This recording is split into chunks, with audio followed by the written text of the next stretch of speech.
John, t'es où? Je suis à Cusco, au Pérou. Au Pérou. Bon, les gars, on vous fait un épisode alors que John est au Pérou. Oula, mon micro était loin. Épisode hebdo, on a skippé la semaine passée. On a choisi trois sujets qui nous intéressaient particulièrement en ce moment. On a la revanche entre Chandler et Oliveira qui a été annoncée, ce qui signifie que Chandler contre Connor ne se fera pas malgré les, je sais pas, 85, 86 semaines de training camp dans lesquelles Chandler était investi versus les 3 jours de Conor McGregor. On a le Bellator Pay-Per-View qui commence à se rapprocher, mais en fait, c'est dans un mois pile poil par rapport à la date d'enregistrement ici. Et on va se poser la question de si ça va fonctionner. Et finalement, quelque chose de encore plus récent, la production de La Sphère. Moi, je voulais avoir ton expertise dessus. On vous balance ça juste après l'intro. Yo, this is Dustin Poirier. Bienvenue à Fight Minds. Sous Fight Minds. Bienvenue sur Fight Minds.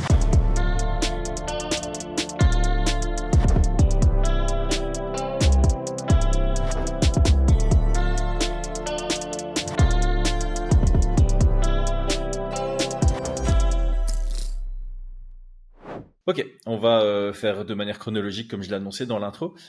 Étant donné que Charles Oliveira est ton combattant préféré, donne-moi ton ressenti sur l'annonce de la revanche entre Chandler et Charles Oliveira. Il y a tellement de choses à dire par rapport à ça. La première chose, c'est que j'aurais adoré pouvoir être là pendant la négociation avec Chandler. Mais j'aurais adoré pouvoir écouter Sean Shelby et voir un petit peu quelles étaient les options qu'ils avaient face à eux, parce que bon, on le sait, c'est une catégorie qui est extrêmement dense. Il y a énormément de possibilités. Et là, maintenant, je sens qu'il faut quand même un peu de renouvellement. Et donc, je me disais, bon, qu'est-ce qu'on va voir? Et je suis content et je suis triste à la fois. Donc, je vais t'expliquer toutes les perspectives, parce que, bon, en tant que fan, on va dire, de combat, oui, je suis super content parce que le premier combat, il était super excitant. Voilà, on sait que ça va être une guerre. Michael Chandler doit se prouver, Chandler, Oliveira aussi. Enfin, voilà, il y a pas mal de choses qui vont être cool, mais parlons un peu plus de la partie plus business et plus précise, on va dire. La première chose, c'est que je suis assez triste pour Michael Chandler de voir que maintenant ça s'est concrétisé, que c'est fait, qu'il va pas se battre contre Conor McGregor. Pourquoi? Parce que Chandler était un combattant extrêmement actif. Depuis qu'il est arrivé, il a toujours offert des guerres. Je trouve qu'il était un company man, on l'appelle, ou journeyman, donc quelqu'un qui est tout le temps là pour la société, ne refusait personne, à vouloir se battre, à toujours... Enfin voilà, à la limite, même à l'encontre de son intérêt personnel, c'est-à-dire qu'on le voit, il préférait offrir du spectacle aux gens plutôt que d'aller vers quelque chose de plus sûr et de se dire, ok, voilà, il aurait pu gagner contre Oliveira, s'il avait été plus intelligent, s'il n'avait pas été chercher la guerre, s'il cherchait pas le finish à chaque fois, et c'est pas le seul combat. C'est pas le seul combat. Donc Non, du coup, vraiment je pas. trouve que c'est un petit peu triste de dire, voilà, on t'offre une carotte, on dit merci beaucoup, tu vas pouvoir gagner bien ta vie grâce au combat que tu vas avoir contre Conor McGregor. Il attend pendant 2 ans qui sont des années cruciales pour lui. Déjà, il a fait la majorité de sa carrière en dehors de l'UFC. Il arrive à l'UFC et au moment où il commence vraiment à avoir une hype autour de lui, enfin bon, il était déjà connu avant, mais vraiment les gens l'apprécient énormément. Il doit attendre pendant près de 2 ans, c'est ça? Je sais plus exactement, je crois que ça doit être près de 2 ans. Je t'avoue, je sais même plus c'est quand son dernier combat, mais C'est en 2022, mais je suis pas sûr. Je voilà, crois que c'est le d'ici le moment où il combattra contre Charles Oliveira, ce sera 2 ans. Voilà. Donc 2 ans, je crois qu'il a 38 ans, à son âge, dans cette catégorie, c'est énorme. On parle pas de quelqu'un qui a 20 ans, doit recombattre à Non. 22 ans, non. On parle d'un gars qui probablement, dans cette catégorie, on parle pas de la catégorie des poids lourds, on parle des poids légers, où la vitesse, la puissance, l'explosivité, qui en plus sont forts. C'est vraiment ses points forts, c'est Ouais. l'explosivité. On ne sait pas du tout comment est-ce qu'il va revenir. On parle souvent du ring rust, donc ce fait de dire voilà l'expérience et les habitudes qu'on a lorsqu'on combat, amplifie toutes les capacités d'un combattant, et le fait de ne plus être là pendant un certain temps, on n'a plus ces automatismes et ces petites choses. Donc pour moi, je suis un petit peu triste pour lui, mais Ouais. je trouve que l'UFC, de un, j'espère qu'ils compensent d'un point de vue financier. Ils disent ok, t'as J'espère pas eu aussi. ça. Vraiment, j'espère, parce que ça m'a vraiment fait de la peine. Il a essayé de faire le maximum pour pouvoir essayer de faire monter le truc. Il était gentil, il a été méchant, il a essayé tout ce qui était possible de faire. Il a été schizophrène, vraiment. Non, vraiment, je crois mais je me dis, imaginez-vous, enfin là, on ne se rend pas compte. Déjà, avant un combat, c'est compliqué. Avant un combat contre McGregor, c'est encore plus compliqué. Mais pendant 2 ans, être dans l'attente, déjà, quand il y a, je sais pas, n'importe, vous avez besoin d'une réponse et quelqu'un vous dit peut-être, mais il vous dit peut-être pendant 2 ans, mentalement, je crois que ça doit vraiment être très, très, très compliqué. Donc, du Dans coup, les relations homme-femme, ça s'appelle friendzone. ah ouais, mais là, c'est même pas friendzone, là. Le peut-être. T'es dans la famille, là, t'es le sang, là. Non, non, là, c'est mort. Donc, du coup, euh, voilà, ça, c'était la première partie que je voulais dire par rapport à Chandler pour donner un petit peu de contexte. Il y a aussi cette partie, donc j'espère de un que d'un point de vue financier, c'est intéressant, et deux, c'est marrant le petit pouce. Ah, tu nous fais une petite Brianne là. Ouais, voilà. Donc du coup, la première chose, c'est ça, c'est de dire, d'un point de vue financier, j'espère qu'ils ont compensé ça. D'un point de vue sportif, je trouve que c'est bien que ce soit Charles Oliveira.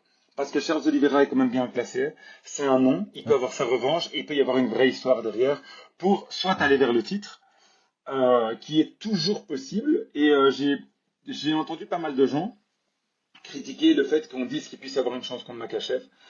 Et moi, je dis juste, je sais pas du tout quel est le niveau de Chandler pour l'instant. T'as mal entendu ce que je disais, c'est ça? Non, non, non. Non, Quelqu'un mais pense à moi, j'ai l'oreille qui gratte. ouais, c'est ça. Donc, du coup, mais c'est ça que je veux dire, c'est que styles make fight, et je pense que le premier round contre Makhachev pourrait faire vraiment beaucoup. Après, bon, je vois pas grand chose, mais je me dis que ça aurait été un combat qui aurait été intéressant, qu'on l'a pas vu ce combat contre Khabib, alors qu'il y a toujours un peu cette ombre de Khabib sur Makhachev, donc je trouve que ça peut être vraiment super intéressant, donc je trouve ça cool de ce point de vue-là. Pour Oliveira, je suis mitigé. C'est-à-dire que j'ai l'impression que j'explique, et je le comprends tout à fait, c'est pas une critique que j'ai envers lui. Depuis qu'il est devenu papa pour la deuxième fois, j'ai l'impression qu'il prend le MMA moins au sérieux. Et c'est pas une critique du tout, c'est tout à fait normal. L'être le plus important du monde, enfin deuxième avec le premier, vu qu'il était déjà papa avant. Non, non, le arrive- deuxième est plus important. Bah, du coup, dans ce cas-là, voilà, je me dis, ok, je crois que c'est important. Voilà, ses priorités changent et c'est tout à fait normal. Et je pense qu'on passe à une autre ère d'Oliveira où il s'en fout un petit peu plus d'être le combattant qu'on a connu et qui a eu le run le plus exceptionnel selon moi. Donc voilà, j'espère juste que ça va pas avoir trop de conséquences sur lui parce que le problème c'est que si jamais il gagne, il avait déjà battu Chandler. Donc on va dire oui, mais bon, tu l'avais déjà battu, ça change pas grand-chose. C'est quelqu'un qui est âgé, qui en plus, enfin tous les défauts qu'on vient de mentionner, qui a du ring rust et ça veut rien dire et au final tu viens Ouais. juste de confirmer quelque chose. C'est une possibilité. Mais par contre, si jamais il fait une belle victoire, c'est possible qu'il le remette contre Makhachev. Parce qu'il a quand même une split contre Arman. Donc je me dis, c'est possible. C'est possible. Donc voilà. Moi par rapport à Conor, et donc là c'est le dernier aspect, j'en ai marre de Conor. Franchement. Je le dis sincèrement, j'ai beaucoup de respect pour lui. Très probablement que si on est en train de faire ce qu'on est en train de faire, enfin, peut-être pas toi, mais en tout cas moi, c'est grâce à Conor.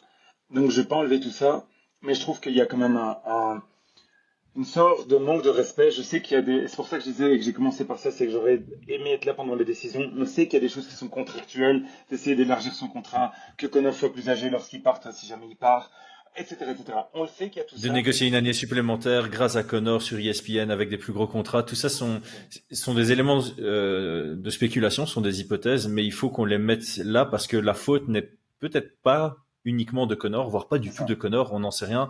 Donc il faut pas lui jeter la pierre, mais disons, si je peux reformuler ce que tu as dit sans vouloir mettre les idées dans ta tête, c'est la situation Connor nous saoule.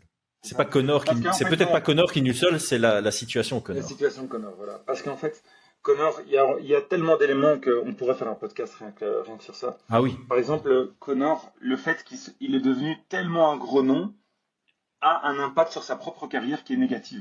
Donc, par exemple, comme ils ont déjà les pay-per-view jusqu'à la fin de l'année, ils ne peuvent pas mettre Connor hors d'un pay-per-view. C'est pas possible. Non. Et ils ne Non, peuvent non. pas cannibaliser d'autres combats qui sont importants pour d'autres divisions. Donc, du coup, c'est pour ça que Dana White il dit bon, bah ok, bah t'as dit non pour l'orteil. Ce qui, je pense, faisait quand même plaisir à l'UFC d'une certaine manière, à part le fait qu'ils ont dû avoir certains problèmes avec certaines personnes qui ont payé énormément les tickets pour Conor. Ouais. Mais à part ça, Conor est encore prolongé. Donc du coup, c'est pour ça qu'ils disent bon, bah début 2025, c'est très bien. Mais pour moi, ce qui est triste, c'est de se dire qu'on a eu un combattant qui maintenant est plus connu pour ses tweets que pour ses combats. Et ce qui me fait de la peine, c'est que je me dis, j'ai quand même de temps en temps un petit peu d'espoir par rapport à Conor. Je donne un exemple. C'est peu probable, dû à son style de vie, etc. Mais bon, on le sait, John Jones, c'est pareil, et pourtant, John Jones a fait des miracles. Donc du coup, je me disais juste, ok, ils peuvent lui donner un match-up qui est favorable, ce qui était le cas pour Chandler. Je pense que c'était un très bon match-up par rapport à Conor. S'il a toujours son timing, etc., et ce qui est un peu compliqué à voir, mais je crois que le timing pouvait vraiment être dangereux pour Michael Chandler, qui a vraiment de temps en temps la fenêtre à la fenêtre, pardon. Le menton à la fenêtre. Ouais. Donc du coup, je trouvais ça intéressant. Et puis je me dis, si jamais ils faisaient ça, ils ont quand même gardé Chandler dans un ranking assez élevé.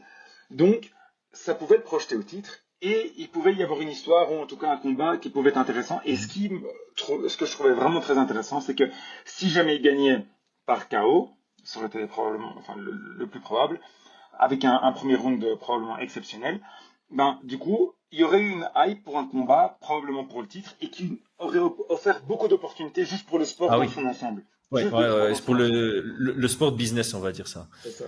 Et donc, c'est ça qui me rend un petit peu triste, c'est que je me dis, ça peut offrir tellement de choses. Conor a déjà offert énormément, on vient de le dire, ben voilà, je ne serais pas là si jamais Conor n'avait pas fait tout ça.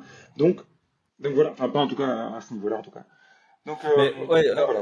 En fait, je te rejoins sur ce qu'il y a de triste. Ce qu'il y a de triste, c'est que tous les nouveaux fans, et on sait que les fans depuis 2020 sont plus nombreux que les fans d'avant 2020. Enfin, j'ai pas la stat, mais je pense que le MMA, surtout francophone, a explosé. Mais même à l'international, ça a explosé, on va dire, un peu pré-Covid, mais grâce à Conor et puis la continuité, ça fait que grandir.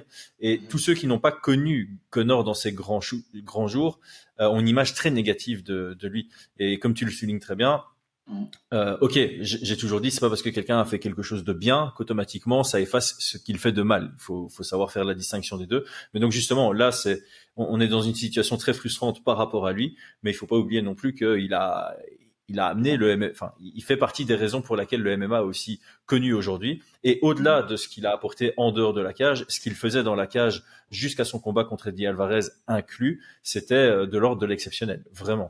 On a connu quelque chose. Je vais pas dire once in a lifetime en termes de talent, parce qu'on a vu d'autres combattants qui ont offert des trucs très spectaculaires, mais Conor fait vraiment partie d'une liste très très concise de très très grands combattants. Je saurais même pas te dire. Peut-être qu'il y en a 3. Genre vraiment, pour moi, avec son impact, pas juste, il a incarné le sport. C'est un truc, il était plus puissant que le MMA. Les gens connaissaient Conor, mais ne savaient pas ce qu'était le MMA. C'est quand même incroyable. Enfin, Il faudrait faire un podcast sur le Mount Rushmore du MMA, et pas en termes de performance sportive, en termes d'impact sur quelles sont les 4 personnalités liées au MMA qui ont permis au MMA d'être au statut qu'il a aujourd'hui. On le dit parce que c'est Dana White qui l'a fait. Ouais.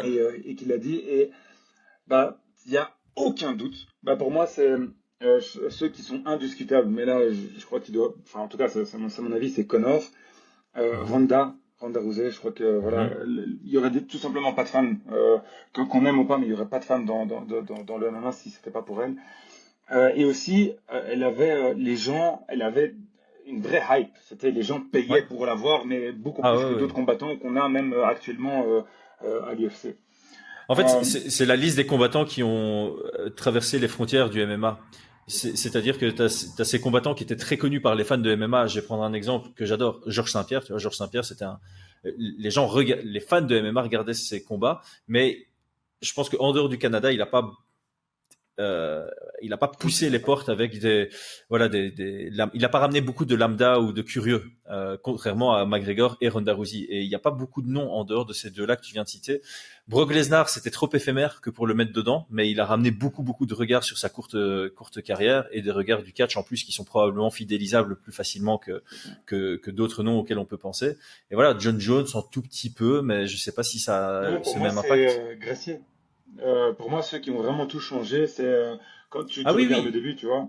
En termes Mais en fait, d'apport, est-ce que tu en parles juste termes d'un point de vue d'apport, médiatique ou pas, tu vois? en termes d'apport, est-ce que tu prends que des combattants ou pas? Parce qu'alors tu prends Gracie, Dana White, Conor McGregor, Ronda Rousey, C'est ça, c'est ça. t'as ton, Ouais, parce que ouais, pour voilà, moi, c'est ça que je veux ta dire, si liste. c'est des combattants ou pas, parce que pour moi, Dana White est dedans, alors, enfin, c'est sûr et certain, tu Ouais. peux pas, enfin, c'est pas faire sans lui, quoi. Donc, ouais. Et quand tu regardes les profils, ils ont leur côté positif et leur côté négatif, peut-être à l'exception de Mais c'est ça Gracie, le tu vois, problème, mais c'est que ce qui fait parler, c'est cette partie de notre cerveau qui aime la partie négative. C'est pour ça qu'on écoute ce qui se passe de mal dans le monde. On te dit pas, t'as pas le journal des bonnes nouvelles qui est aussi populaire. Bah, du coup, c'est pour ça que Georges Saint-Pierre n'a pas atteint ça. Parce que sinon, pour moi, le all-time, pour moi, c'est Georges Saint-Pierre. C'est en termes enfin, toute sa carrière, son éthique de travail qu'il est, ce qu'il a promu. Enfin, voilà, c'est exceptionnel, quoi. en termes d'ambassadeur du sport qui véhicule une C'est image ça. positive, C'est ça. ouais, Georges Saint-Pierre est le premier nom à sortir. Et les 4 noms qu'on a cités sur l'autre aspect, sur ceux qui ont rapporté le plus, on peut éventuellement garder Gracie, mais les 3 autres, on peut pas. Les Ouais, 3 autres, on déjà, peut juste pas. déjà, la majorité ont tapé leurs femmes, donc payez pas. Ouais. Ouais. Ronda Rousey l'a pas fait parce qu'elle en a pas, mais voilà. La- bon, Bon, voilà. c'est une belle transition, Bellator. Donc le Bellator, non, pardon, pourquoi je dis Bellator? En fait, c'est PFL. Attends, Bon, juste ouais. avant de, sorry, juste Ok. avant de terminer, je voulais juste voir, c'était une question que je voulais te poser, c'est si tu es Connor, qu'est-ce que tu aimerais faire maintenant? Contre qui est-ce que tu aimerais t'opposer? Qu'est-ce que tu ferais? C'est une question que je me suis posée et il y a Si je tellement de reviens en réponses janvier? 100%. Tu reviens en janvier, ouais. Tu reviens en Ouais, janvier. janvier, février. Je pense que la première option que je prendrais, c'est le vainqueur Chandler Oliveira. C'est vrai que ça crédibilise tellement. Parce que tu prends le vainqueur Charles Oliveira, Michael Chandler, c'est un combat qui définit le prochain title shot, tu vois. Ouais, c'est contender, ouais, c'est sûr, c'est sûr.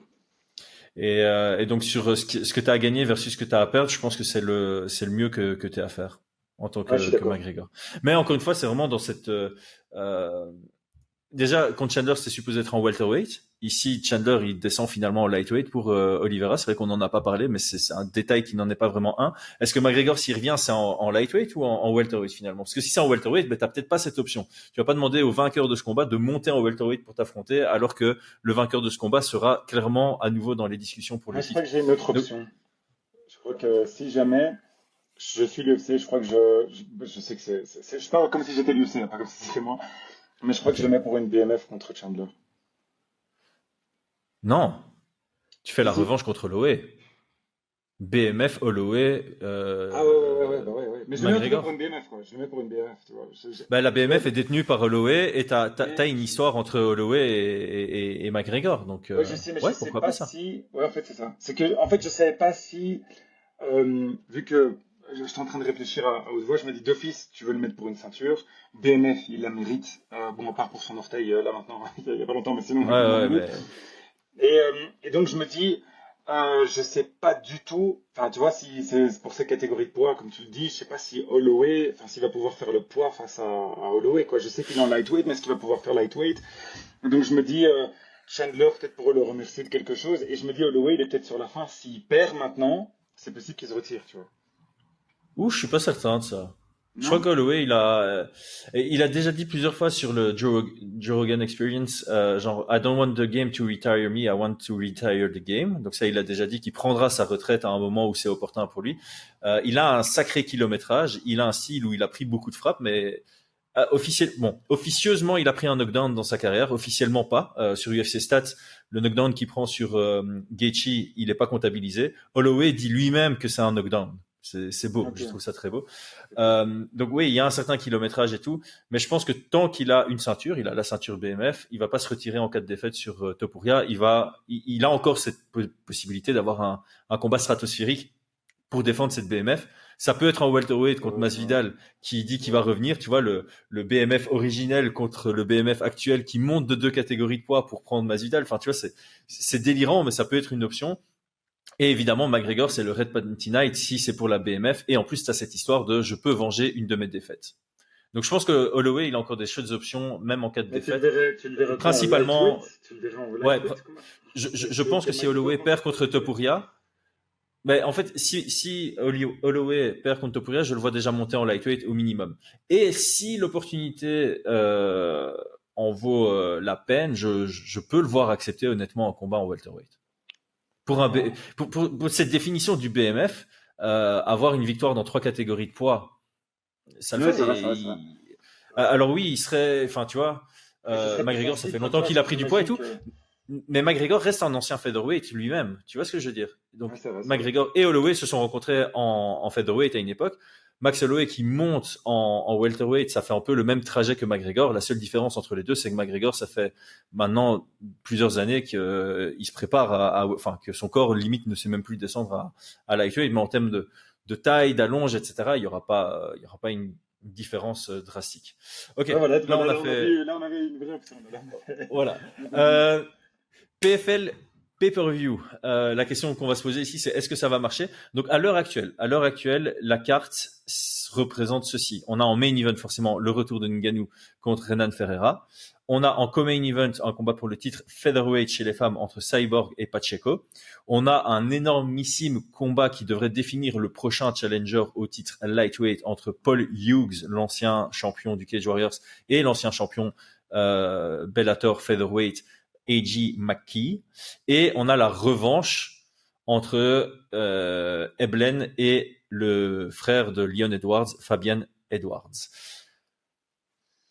Honnêtement, pour l'instant, j'aime beaucoup la carte. La revanche Eblen-Edwards, honnêtement, ça me hype pas trop, mais les 3 autres combats, Pacheco, Cyborg, c'est le meilleur combat qu'on puisse faire dans cette division. C'est pas une énorme division internationale, mais même si tu te dis, ok, quels sont les meilleurs combats féminins qu'on puisse faire à l'heure actuelle, toutes promotions confondues, ça fait partie du top.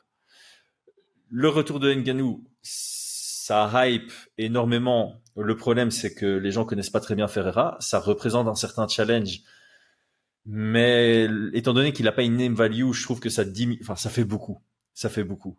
Et Hughes contre Maki, ça fait plaisir aux puristes. On va dire ceux qui les connaissent tous les deux, ils savent que c'est un énorme combat, un gros step-up pour Paul Hughes. Mais ça me donne envie de le voir. Maintenant, est-ce que ça va marcher? Moi, ma réponse personnelle en tant que grand fan de MMA, ça dépendra du prix.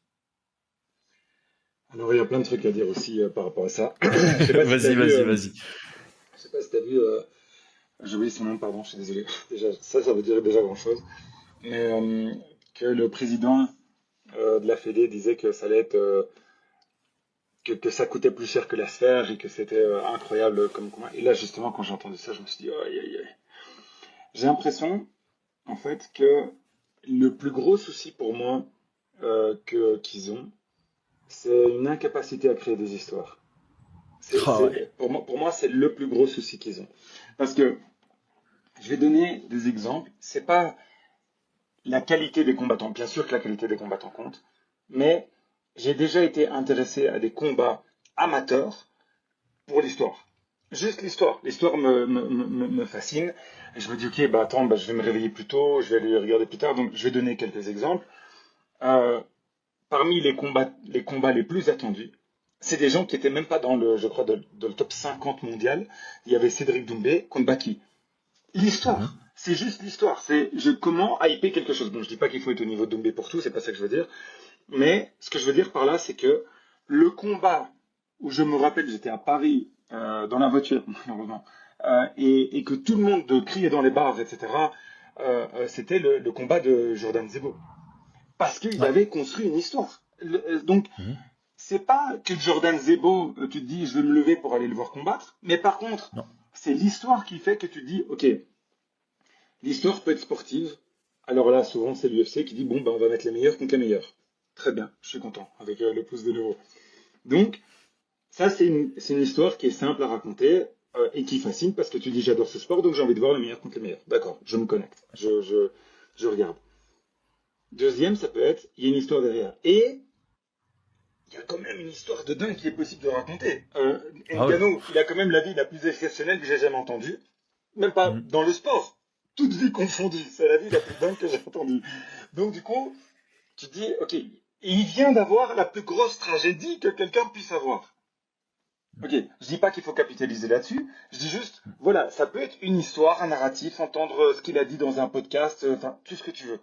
Tu peux Il rester est droit. ouvert à en communiquer, donc Il l'a c'est fait, il c'est l'a fait clair que dans c'est une plusieurs discussion qui podcasts. voilà. Ouais. Il a fait dans Diary of a CEO, il a été invité à d'autres trucs, et c'est ça qui est fou, c'est que il dit qu'il va le faire pour son fils. Incroyable! Moi, là, justement, si j'ai envie d'aller voir ça, je vais prier. Mais attends. Il l'a fait dans la conférence de presse PFL. C'est ça, c'est ça. Il en a Donc, parlé. Ouais, donc. il en a parlé. Donc, il y a déjà pour le premier combat, on s'en fout de qui est l'autre. C'est pas manquer de respect. C'est genre, moi j'ai regardé des combats de Paul Dena, parce que il arrive à raconter une histoire et son histoire est simple. C'est je suis un monsieur comme tout le monde ou un garçon comme tout le monde. J'ai des rêves, je vais essayer de le faire. Ok, je te suis, gars. J'ai envie de voir ta progression. Je suis chaud. Je sais pas qui c'est ce gars de Tadjikistan qui est en train de te battre, mais je vais me lever, je vais regarder. Donc du coup, c'est ça que je dis, c'est que les gars, vous avez des millions. Vous avez des millions. Prenez des scriptwriters de j'en sais rien d'Hollywood, faites ce que vous voulez, prenez des copies, faites quelque chose. Donc eux, ils comparent. Le premier élément qu'ils disent, c'est on a payé plus que la sphère.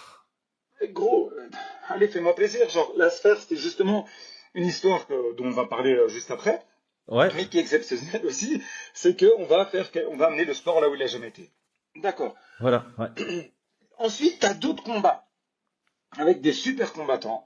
Et moi, pour moi, je me dis, personnellement, je me répète, personnellement, je me dis, c'est tellement triste quand je vois ça parce que il pourrait vraiment y avoir quelque chose d'ultra intéressant avec ce combat. Je vais le regarder.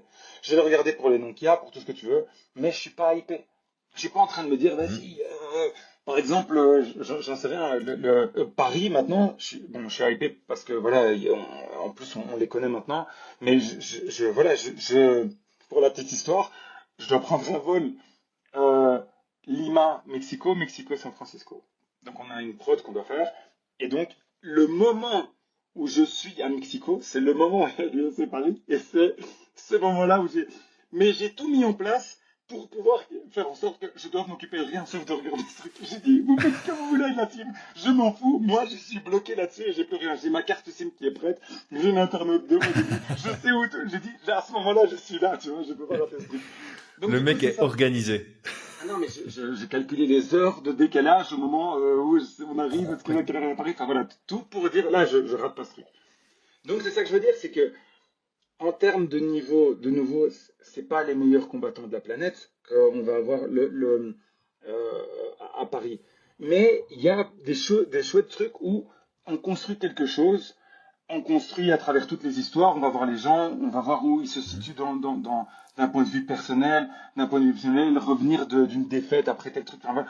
Et là, au final, c'est ça que je vais finir là-dessus, c'est que moi je pardonne. Je suis personne pour dire ça, mais on se comprend, c'est que j'accepte, voilà, comme simple mortel, pour pas paraître prétentieux du tout, les erreurs techniques qu'ils font, de production, etc. Je dis, ok, bon, ben voilà, cette partie est un petit peu trop longue, ceci, il faudrait corriger. Ok, pas de stress. Mais c'est tellement pas compliqué pour cet événement de faire une histoire. En fait, il y a une frustration parce que on connaît le potentiel. Et clairement, ils l'atteignent pas parce qu'ils se concentrent un tout petit peu trop sur la name value des combattants et ils n'arrivent pas à en produire des stars et ils n'arrivent pas à mettre en avant, à embellir leurs produits. Et pourtant, c'est pas un challenge d'embellir leurs produits. Bon, sur certains événements, oui, le Bellator que j'ai commenté vendredi passé, c'était très très difficile de bien le vendre. Mais donc justement, à la limite, laisse de côté certaines petites cartes. Mais par contre, ton PFL Pay-Per-View Series, c'est le premier de ce format. Il faut que tu mettes le paquet.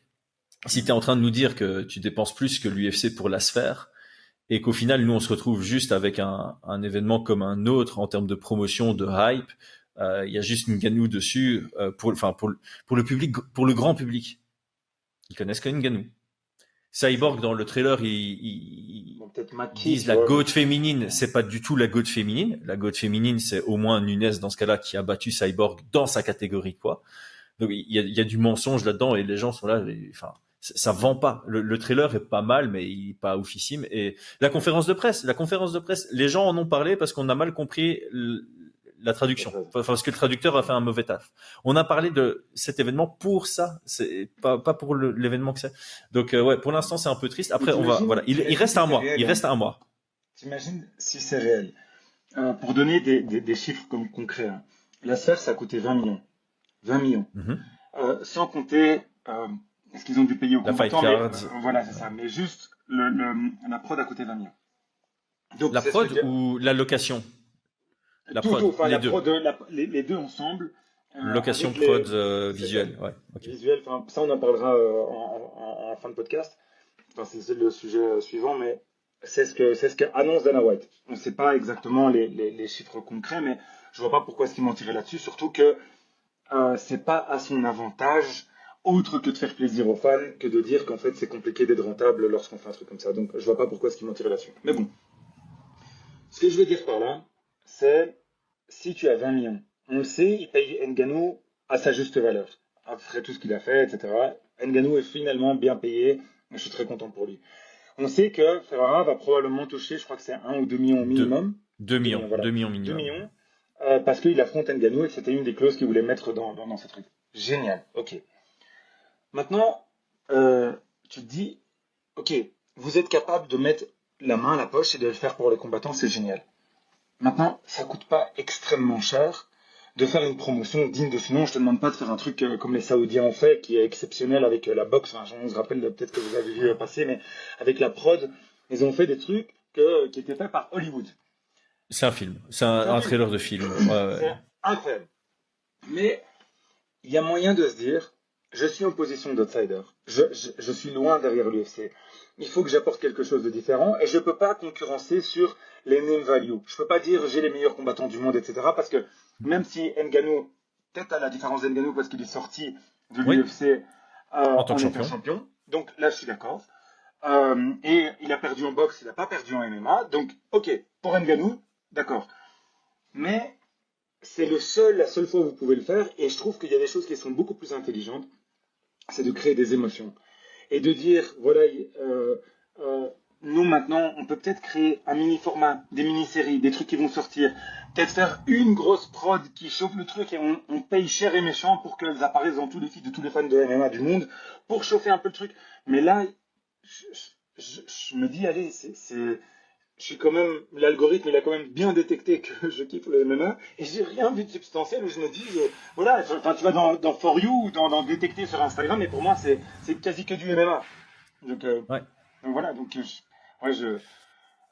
Ils arrivent quand même à créer une émotion, c'est celle de la frustration pour les fans, parce qu'effectivement, c'est encore une fois comme on reparlait tout à l'heure, tu vois, d'avoir ces combattants ou ces événements ou ces personnalités qui permettent de accroître les frontières du MMA et de faire un plus gros reach et d'aller accéder à des nouveaux fans. Et on sait très bien, l'analyse est très facile. Plus t'as de fans, plus t'as de sponsors qui s'intéressent, plus t'as de médias qui s'intéressent et plus le sport évolue et ouvre des portes.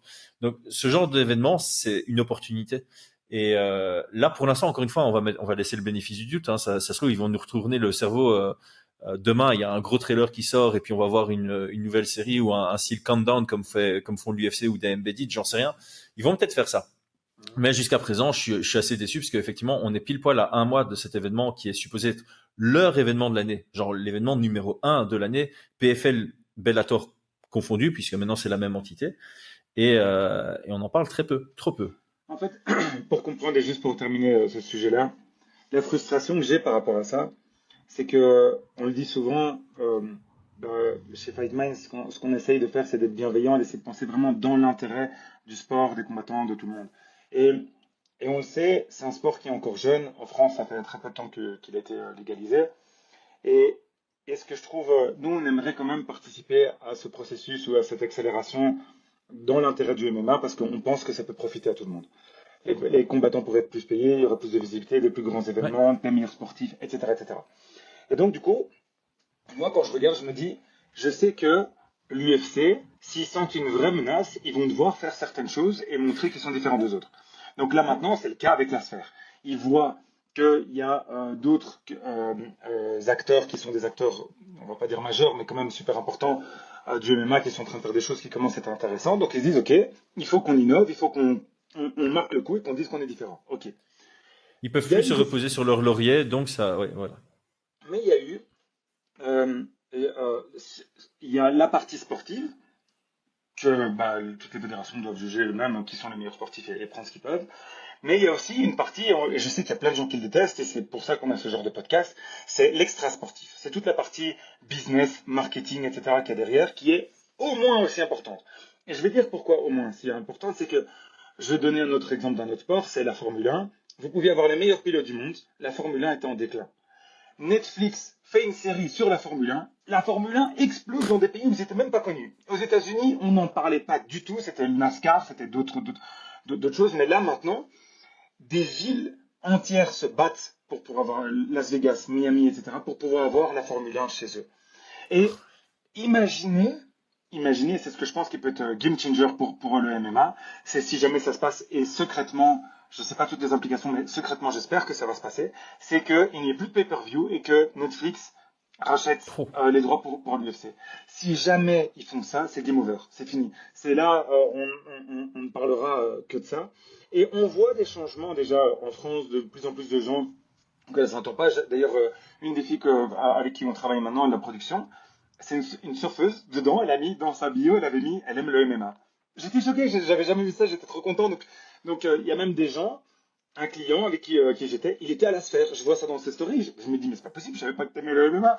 Et donc, du coup, c'est ça que je me dis, c'est qu'il y a un changement qui est en train de s'opérer. On voit des gens auxquels je m'attendais pas du tout qui commencent à apprécier le MMA, des gens qui posent des questions, etc. Et j'aimerais que ce soit pas pour des raisons négatives, de ce qu'a fait Conor McGregor, de ce qu'a fait John Jones, Ouais, etc. ouais, ouais. J'aimerais que ce soit pour des belles histoires qu'on voit, des trucs qui nous font pleurer, de voir des... moi, par exemple, à la sphère, il y a une histoire d'un Mexicain, et je le dis parce que je suis mexicain et j'ai pu le suivre et j'ai pu le voir sur tous les médias. Il explique de où il est sorti et ce qu'il a fait et tout ce par quoi il a dû passer. J'avais les larmes aux yeux, j'avais des frissons. Il a expliqué pourquoi est-ce qu'il a pas tapé. Je me disais, c'est incroyable.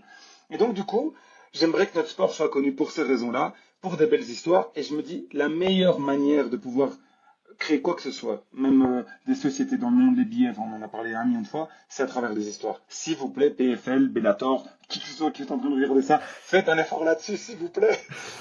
Voilà. C'est comme ça que je vais terminer ce truc-là. Non, c'est bien parce qu'on avait dit qu'on ferait un jour un épisode lettre ouverte au PFL Bellator. Là, tu as un peu touché sur un point. C'est vrai qu'on va garder ce sujet pour quand tu reviendras un jour chez nous après ton long voyage et ton long périple. Et ça nous permet de transiter vers le dernier sujet, la prod de la sphère. Là, je vais beaucoup te laisser parler parce que moi, je pouvais Oui, j'ai pas. parlé beaucoup sur celui-là. Non, mais juste là, j'aime bien parce que t'as l'émotion qui va avec, voilà, tout est nickel, les sujets te conviennent super bien et j'apprécie énormément tout ce que j'entends. Ici, sur la production de la sphère, on a entendu, bon, tous ceux sur place, je pense que c'est unanime, c'était une dinguerie. Et au travers des écrans, par contre, il y a des gens qui ont une certaine déception. Et toi, tu nous as dit par message sur WhatsApp que c'était un truc, donc tu l'as vu au travers d'un écran également, et que c'était un truc juste de malades ce qu'ils ont fait. Est-ce que tu peux expliquer en quoi c'était oufissime? Alors, là, je suis désolé pour ceux qui sentent que je parle un petit peu trop dans ce podcast, mais je vous avoue que c'est vraiment des sujets qui me tiennent tellement à cœur. C'est vraiment le truc. Alors, je pense que ça les dérange pas trop que je parle moins. Donc t'inquiète, vas-y. Okay. Donc du coup, voilà, celui-là, c'était des sujets que d'ailleurs que Chris avait choisi, mais il y avait tellement de choses à dire, donc je suis vraiment super excité d'en parler. En fait, je vais essayer de donner tous les points auxquels j'ai pensé par rapport à la sphère.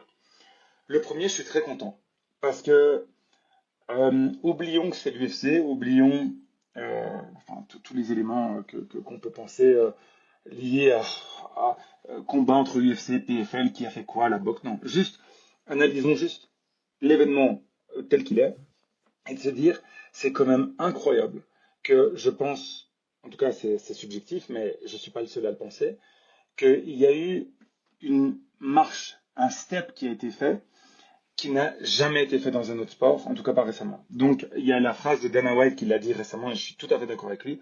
Il a dit HBO ou je sais plus c'était en tout cas la boxe dans son ensemble, donc principalement HBO. La seule innovation qu'ils ont fait depuis ces 20 ou 30 dernières années, c'est de passer en HD. Et il faut réécouter cette phrase, c'est quand même une dinguerie qu'il ait dit ça. La seule innovation technologique qu'a fait la boxe sur ces 20-30 dernières années d'un point de vue divertissement, c'est passé je sais pas, 720p à 1080p. Donc, c'est quand même fou. Et donc, là, il y a moi, j'avais écouté un petit peu toute la partie production et je vais pas vous embêter avec ça parce qu'il y a beaucoup d'aspects techniques qui vont pas trop vous intéresser, mais je vais vous en parler de un en particulier. Lorsque vous maîtrisez un environnement, comme ils le font avec l'Apex, parce que l'Apex c'est un environnement qu'ils maîtrisent, c'est dans leur propre bureau entre guillemets à Las Vegas. Donc, vous savez tout contrôler. Vous devez plus payer quelqu'un d'autre pour à chaque fois faire des changements. C'est le setup est fait, donc on va dire l'agencement des caméras, de la lumière, de tout ce que vous voulez. La light, tout ça, ouais. c'est déjà fait. Donc vous devez juste appuyer sur play et c'est bon. Donc c'est assez facile et ça coûte pas grand-chose pour l'UFC. Donc ce qui permet d'avoir pas mal de revenus parce que au final ça coûte pas énormément et il y a quand même de la visibilité à l'Apex. Plus tous les avantages qu'il y a eu aussi pendant le Covid. Ça c'est la première partie. Vous maîtrisez un environnement. Vous allez vers d'autres environnements parce que vous voulez faire grandir le sport. Vous allez à New York, vous allez à d'autres endroits, je sais pas moi, T-Mobile Arena ou tout ce que vous voulez, et vous essayez de conquérir de nouveaux marchés. C'est ce que l'UFC essaye de faire. Donc, à chaque fois qu'il y a un champion d'un pays, par exemple, on va le voir avec Dricus, c'est encore plus sûr, ils ont dit, c'est sûr et certain, on veut aller en Afrique.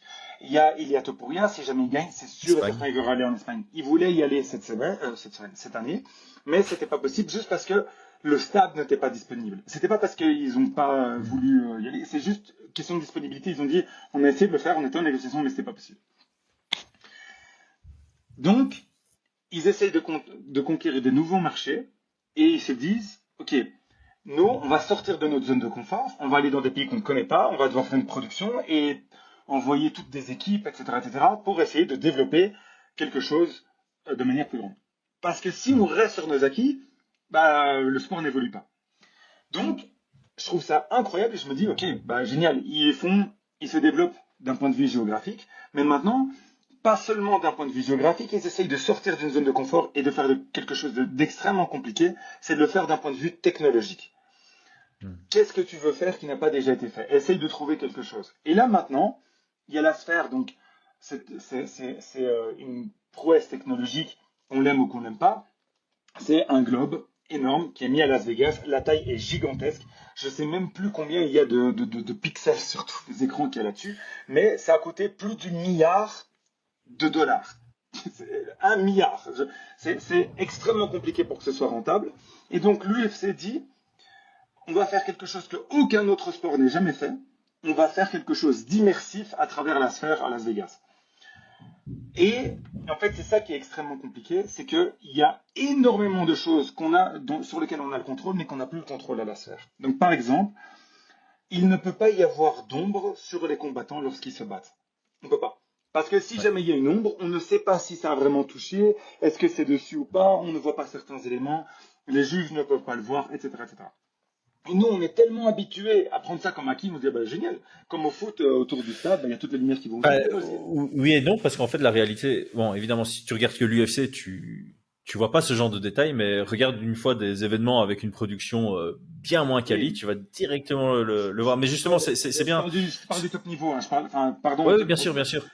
Bien sûr que si on prend, je sais pas moi, l'Hexagone ou des choses comme ça, ils essayent aussi de faire ça, mais ils n'ont pas les mêmes moyens que l'UFC, donc c'est compliqué. Donc là, je parle juste du top niveau. C'est comme si je prenais le foot, je vais parler de la Champions League, pas méchamment, je vais pas parler de la D1 belge. Voilà. Pardon pour la D1 belge.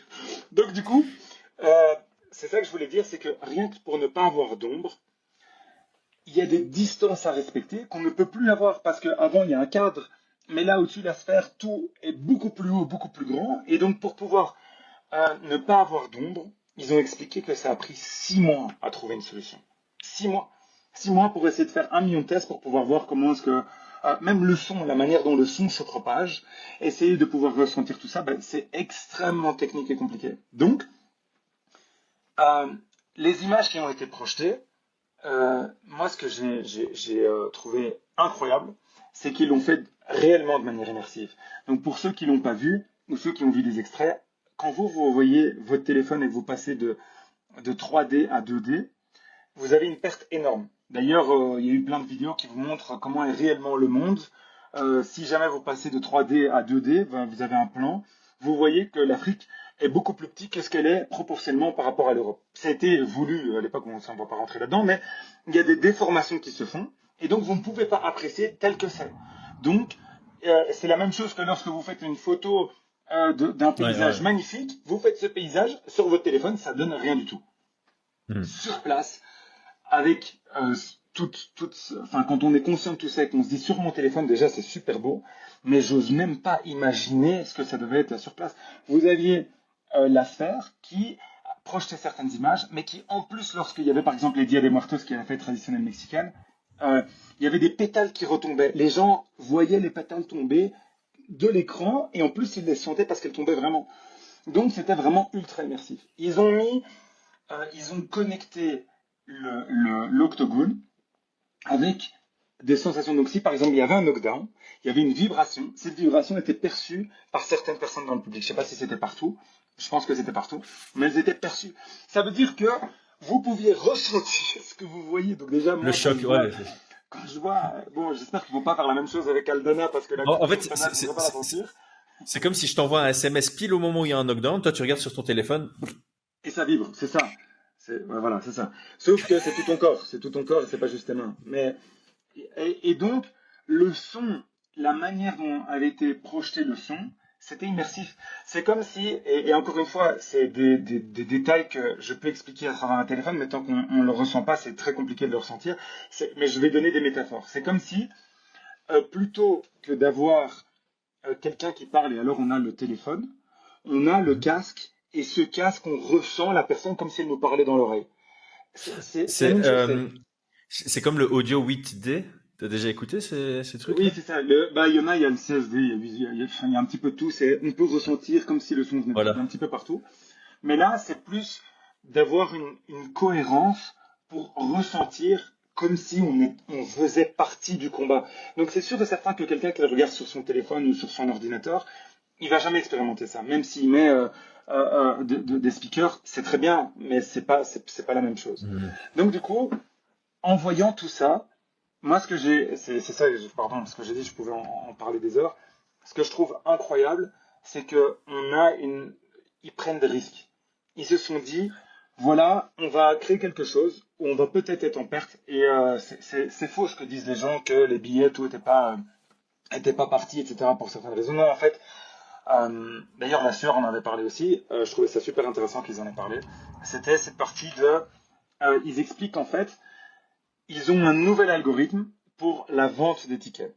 Donc normalement, comment est-ce que ça se passe? Tu vends un ticket, tu le vends à un certain prix, tu dis voilà, nous on estime qu'on doit avoir au minimum telle marge, qu'on peut gagner autant, donc si on fait sold out, si on arrive à vendre ces prix-là, on gagne autant, et c'est facile dans ton business plan de pouvoir prévoir combien est-ce que tu vas gagner. Mais on fait plein d'événements, comme on l'a déjà mentionné, Tomorrowland, etc. Il y a certaines personnes qui achètent pour pouvoir le revendre plus cher. Ouais. Donc, il y a un marché noir qui se crée, qui est extrêmement difficile à contrôler, et qui en plus est mauvais parce que si jamais vous avez une expérience négative lorsque vous achetez vos tickets, c'est même l'événement qui peut avoir ce problème. Ouais.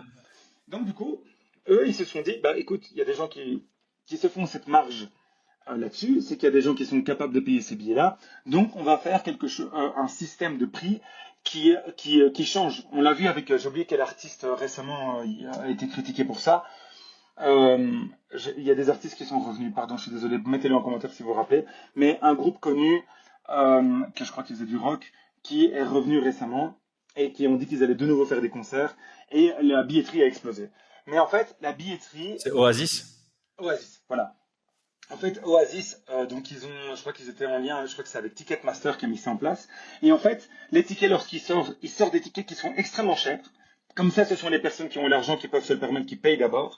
Et puis, en fait, les prix fluctuent en fonction d'un algorithme qui permet de maximiser les gains, c'est-à-dire ça, c'est le maximum qu'on peut prendre là-dessus.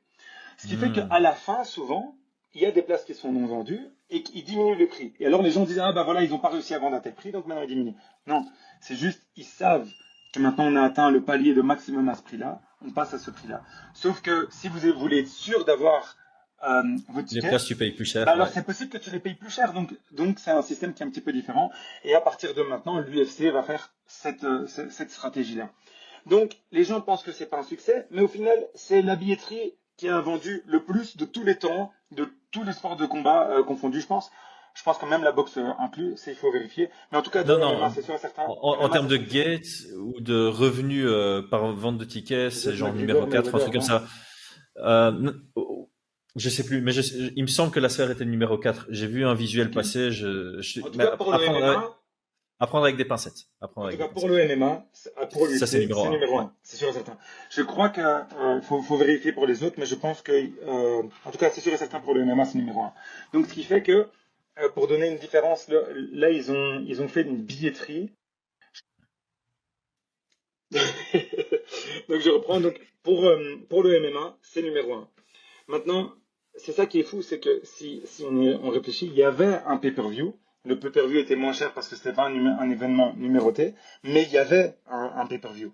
Donc du coup, je trouve ça incroyable que pour un UFC Noche ou un Fight Night, Noche donc Night, on arrive à avoir des chiffres qui sont aussi élevés. Et je trouve ça vraiment top. Parce que en plus de ça, ils étaient en compétition. Donc c'était un événement. Donc ils disaient que c'était une lettre d'amour au Mexique, ce qui m'a d'ailleurs fait très plaisir, vous imaginez. Mais en plus, ils le faisaient en même temps que Canelo. Et Canelo, il pèse énormément pour les Mexicains. Et pourtant, les chiffres ont été vraiment super bons. Donc on ne sait pas exactement en termes de pay-per-view ce que ça a fait, mais en tout cas pour la billetterie, c'est exceptionnel. Donc voilà. Je savais pas cette anecdote de la billetterie, je trouve ça intéressant, mais je peux aussi comprendre, tu disais par rapport à Oasis qu'il y a eu des fans qui étaient un peu frustrés, je peux comprendre que tu sois Bien frustré sûr. de payer une certaine somme et puis 2 semaines plus tard, tu vois qu'en fait pour exactement la même expérience, les gens payent moins cher. Mais comme tu l'as dit, en Mais fait, en il faut fait, voir ça comme, si je considère que c'est un gros événement qui peut être très rapidement sold out, je vais payer plus cher pour m'assurer d'avoir la place. Et j'imagine que Tomorrowland fera pareil, en fait, utilisera ce En fait, système. c'est ça, mais ce système, je crois que c'est, si je me rappelle bien, il y aura peut-être un économiste qui peut me corriger là-dessus, parce que j'avais étudié ça, mais je crois que ça s'appelle le yield management. Et en Ah fait, oui. on l'applique un petit peu partout. Oui, oui, Les dans les gens se hôtels, en fait, plaignent. le terme me dit quelque chose parce que ma femme qui a travaillé longtemps en hôtellerie, quand on parlait de ça, on parlait de yield management et ça m'intéressait énormément. C'est la capacité de définir ton prix longtemps à l'avance sur base de la saisonnalité de ton hôtel, sur base des datas que tu as dans le passé. Et effectivement, C'est ça, le tu billet d'avion, varies. par exemple. Ouais. Le billet d'avion. Là, c'est l'inverse. Ils se disent comment est-ce qu'on va maximiser. On va mettre le prix bas, puis le prix va élever. Et à certains moments, tu vas avoir un prix qui est extrêmement élevé. Donc, par exemple, s'ils savent que c'est un billet où il reste quelques billets, mais que c'est le jour même ou la veille, ils savent que les gens sont désespérés, qu'ils se disent j'ai besoin de ça. Ah, Donc, non, au contraire, ils augmentent le prix. Ça dépend des vols, bien sûr. Si jamais ouais. ils veulent remplir ou pas, si c'est Ça des, dépend du nombre de places restantes aussi. du type de compagnie aérienne, est-ce que c'est du low cost ou pas? Bon, mais pour que vous compreniez, vous avez déjà ce système qui est implémenté dans plein de choses que vous achetez, mais vous n'êtes pas au courant. Donc du coup, c'est ça, c'est de se dire, même par exemple le bus, si certaines personnes prennent le bus, ils peuvent voir que si vous êtes étudiant, c'est autant. Si jamais vous êtes une personne entre 25 et 65 ans, j'en sais rien, ou retraité, ben le retraité paye moins. Mais c'est juste pour essayer de maximiser, de se dire, combien est-ce que je peux prendre à ces personnes-là? Si je tape ce prix-là, c'est pas possible. Ouais, c'est ça. Et Donc, c'est vraiment cette logique de maximiser les prix de vente et tu as une évolution, tu progresses sur les prix sur base de où tu en es et le nombre de places qui te restent. Enfin, c'est comme ça que ça fonctionnait dans les hôtels. C'est dans la saison haute, on va mettre les prix très hauts. Et puis, si à un moment, à 2 semaines de la date, tu te rends compte que t'as pas vendu autant que ce que tu pensais, ben, tu peux diminuer en disant, ben, vaut mieux que je vende beaucoup à moindre prix que peu à prix plus cher. Et à l'inverse, il y a 2 semaines, tu vois qu'il reste que 2 chambres disponibles. Bah là, tu fais péter, tu dis, bah, voilà, j'ai besoin que de vendre deux chambres sur les 2 semaines restantes. Il y aura bien 2 désespérés qui seront prêts à mettre ce prix-là. c'est ça. Donc du coup, bien sûr que nous, en tant que fans, on se dit, bon, ils nous prennent le maximum de ce qu'ils peuvent prendre, donc c'est pas cool. Mais d'un autre côté, combien de personnes n'ont pas voulu aller à l'UFC Paris? Il y avait plus de place et ils ont dû payer le maximum de ce qu'ils pouvaient à quelqu'un qui en plus était sur le marché noir où c'était pas garanti, où il y avait des arnaques et des choses comme ça. Il y a des systèmes qui sont mis en place pour pouvoir diminuer ce risque-là. Donc au final, je comprends la frustration, je l'ai aussi, je me dis bon, c'est pas bon. Mais d'un autre côté, si ça permet de pouvoir financer des choses où on voit qu'ils font des réels efforts, Maintenant, j'aimerais bien qu'ils fassent pareil avec le paiement des combattants, mais bon. Mais c'est pas ça, hors de ouais. En sujet. fait, c'est moins dérangeant si tu dis, ok, j'ai payé beaucoup plus cher qu'avant, mais en contrepartie, tu vois que les combattants sont mieux payés. Tu vois, c'est un truc où C'est moi, ça. je serais capable d'accepter ce genre de truc. Ou justement, tu vois, quand ils proposent des événements comme la Sphère, je me dis, c'est pas grave. Maintenant, je commence à me dire, c'est pas grave qu'on ait eu autant d'Apex, parce que si l'Apex leur a permis de renflouer leur caisse pour pouvoir produire quelque chose comme la Sphère, ben, très content, tu vois. Et ce que j'aime bien aussi, c'est la diversité. Moi, j'aime bien l'Apex aussi. J'aime bien pouvoir écouter le coach. Alors que, autre chose incroyable, on entendait les coachs, hein. Je sais pas si tu l'as eu ou pas, mais ils faisaient en simultané. Il y avait des traductions. On a vu Dana White parler en espagnol. Il y a eu des choses qui étaient vraiment incroyables. Je sais que pour les gens qui ont suivi, ils l'ont probablement fait en français ou en anglais. Et donc, du coup, ils n'ont pas eu certaines technologies qui étaient apportées pour les latinos, mais de voir Dana White parler en espagnol, c'était une dinguerie pour les latinos. C'était de où ça se passe. Donc voilà, je voulais juste terminer là-dessus. Je trouve que ce qui est génial aussi, c'est que ce genre d'événement a permis certaines choses. Donc moi, j'ai suivi la majorité des Mexicains avant, pendant et après. Et on le voit que ça a créé quelque chose chez eux. Donc Dana White disait qu'il voulait faire une lettre d'amour au peuple mexicain pour ce qu'ils ont apporté au sport de combat, particulièrement le fait qu'ils abandonnent jamais et qu'ils se battent toujours. Et ce que j'ai adoré à ce moment-là, c'est que la pression était tellement haute qu'il y en a eu 2 ou 3 qui auraient pu facilement abandonner. Je pense notamment à Zelubov. Je sais toujours pas comment est-ce qu'il est resté debout. Je comprends pas. Ce troisième round, pour moi, si vous n'avez pas été le voir, s'il vous plaît, allez le voir. C'est un combat qui... Enfin, il y en a plein. Bon, je sais, on avait la blague dans le groupe WhatsApp qui disait Joe Rogan a dit que c'était un des meilleurs combats qu'il avait vu de sa vie. Et Chris a dit c'est la 3e ou 4e fois cette année qu'il dit un truc comme ça. Mais ça veut quand même dire quelque chose. Pour moi, ce troisième round, il est exceptionnel. J'aime bien aussi. J'ai oublié, c'est pas vrai. J'ai oublié son nom. Le premier combat de la carte. Maintenant, son nom Rosas, me revient pas. Raoul Rosas. Non, ça c'est la préliminaire. Moi, c'est plus celui qui se fait connecter et qui allait contre. C'est une blague, j'ai oublié comment il s'appelle. Chaires Qui contre se fait Van. connecter.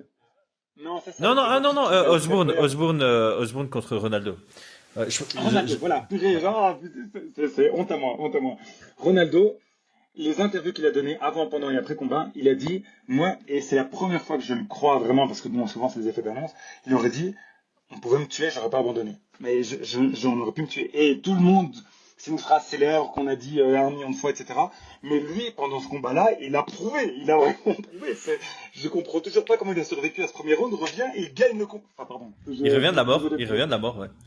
Il revient de la mort. Et c'est exceptionnel. Et il a dit, c'est parce qu'il sait qu'il y a tous les Mexicains qui sont en train de regarder, qu'on est célébré pour ça, etc. Et donc, justement, cette atmosphère a créé quelque chose où ils sentent une pression qu'ils doivent délivrer. Et justement, ces deux-là ont délivré un combat qui est beaucoup mieux que ce qu'on a eu en combat principal et co-principal. Ouais. Donc voilà. On a fait le tour de la sphère. Et, et merci. Non, franchement, je trouve ça cool parce qu'effectivement, quand t'as pas de connaissances, tu juges un peu sur ce que tu vois et forcément quand tu regardes sur un écran comme ça, c'est pas la même chose que ce qu'ils ont pu produire sur place. Mais moi, j'ai trouvé ça quand même kiffant. Il y a des limites à l'innovation, tu vois, genre, bon, c'est pas pour, oui, c'est pour jeter une pierre quand même, mais genre un comédien qui vient faire un one man show pendant un événement de MMA, ça m'intéresse pas des masses. Mais par contre, les innovations là de l'UFC à la sphère, c'est intéressant. Tu vois, on a toujours dit genre ouais, les concerts, les danseurs, les jeux de lumière et tout pendant un événement de MMA, on paye pas pour ça, on veut voir des combats qui s'enchaînent. Mais là, pour la sphère, je trouve qu'ils ont pas trop ralenti le flux des combats. C'était agréable, les intercombats étaient plutôt agréables à suivre et j'ai trouvé que pour moi, c'est une innovation à succès, même pour le Mais, téléspectateur. mais quand tu dis ça, je suis d'accord et pas d'accord. Je parle juste la partie de spectacle entre les deux, on paye pas pour ça. Je comprends que, mais vous n'êtes pas le public qui vise. Donc, Ouais. ce que je veux dire par là, c'est si vous regardez la NFL, le Super Bowl, qui est un des événements les plus regardés au monde, ils font un show pendant le mi-temps, qui en fait est fait pourquoi? Ils mettent des Beyoncé, etc. C'est parce qu'ils savent que la majorité des hommes vont regarder cette partie-là, Ouais. mais, dis-moi. Mais ta mi-temps, elle est prévue. Oui, bien sûr. Pour moi, c'est une énorme différence. Tu T'as une mi-temps, tu combles la mi-temps avec quelque chose. Je trouve ça génial. C'est ça. Un entre-combat, Non, tu mais peux dire, bah, on balance, tu vois. non, mais ce que je veux dire par là, c'est que pour revenir au spectacle, au chant, etc., ou peut-être en boxe, pareil, c'est que quand il y a la NFL qui propose ça, on le sait que c'est juste pour, s'ils peuvent plus s'étendre physiquement, parce que bon, bah, on sait qu'ils essayent de grandir, par exemple, au Mexique avec le football américain, etc., bah, ils essaient de grandir géographiquement, mais ils voient qu'il y a toute une partie de la population qui ne regarde pas, les femmes. Ben maintenant, les femmes, elles regardent le NFL, enfin le Super Bowl, peut-être pas tout le NFL pendant l'année, mais le Super Bowl le regarde parce que il va y avoir Rihanna qui va faire une performance, ils vont suivre avec leurs copains, il va y avoir un moment qui se crée. Et donc, au final, si on demandait aux gens qui sont fans de NFL à la base, est-ce que vous voulez que Rihanna chante au mieux, ils s'en foutent un petit peu. Mais par contre, ça permet de faire grandir le sport de cette manière-là. Et je suis d'accord avec toi qu'il y a des fois où ça va à l'encontre de l'intérêt du sport. On le voit qu'il y a trop de shows, trop de choses. Et nous, en fait, tout ce qu'on veut voir, c'est vas-y, on veut voir le combat, c'est pas pour ça qu'on paye. Mais par contre, là, c'est une innovation qui fait que ça a donné une visibilité, mais énorme. Je l'ai vu, mais les vues de TikTok, de YouTube, de Instagram, etc., sur la sphère pour ce combat. Même YouTube qui avait commencé là-dedans, la prod, mais ça avait rien à voir. Dana, pour une fois, on l'a dit, Dana exagère souvent, mais cette fois-ci, il n'a pas menti. Ouais, il n'a pas menti. Il n'a pas menti. Il n'a pas menti. Et il y avait plein de gens qui font partie de l'industrie du cinéma, etc., qui étaient sur place. On le sait, Aldrich était sur place. Et Aldrich a dit, c'est la chose la plus dingue que j'ai vue de toute ma vie. Donc, moi, Et il en a vu des choses, hein. Il en a vu des choses. C'est sûr.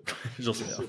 Bah, du coup, non, mais c'est sûr, dans le sens, en termes de combat, d'entertainment et d'autres choses comme ça, ben, il a été dans tous les endroits majeurs. Enfin, voilà, c'est. Oui. Mais même en dehors de ça, enfin, il disait pas c'est le truc le plus dingue que j'ai vu en MMA, c'est le truc le plus dingue qu'il a vécu de sa vie. C'est l'expérience de sa vie. Ça en dit long. C'est ça. Donc moi, je voulais juste féliciter l'UFC. Je sais qu'il y a des gens qui sont moins sensibles à ce genre de choses, par exemple Brian, et c'est tout à fait normal. Moi, j'aime bien avoir cette diversité, de temps en temps avoir de l'Apex, de temps en temps avoir installé, si c'est possible, de nouveau avoir de l'innovation pareille, parce que pour ceux qui ne savaient pas, on pouvait même voir les battements du cœur du combattant. Ça, on a vu. Enfin, voilà. Okay. On a vu à l'écran. Donc, Ok. Donc voilà, je trouve c'est vraiment très très cool de voir que maintenant l'UFC montre aux autres sports tout ce qu'il est possible de faire et que ça peut être une claque, parce qu'on a vu aussi le Sheikh qui était là. Je suis sûr que ça a dû lui donner des idées. Je suis sûr et certain qu'il a dû se dire, ouais, ça c'est quand même exceptionnel. Par contre, son shadow, mec. Bon, on finit là-dessus. John, en tout grand merci pour ton enthousiasme et ta préparation, c'était top. Ciao. Top, à bientôt.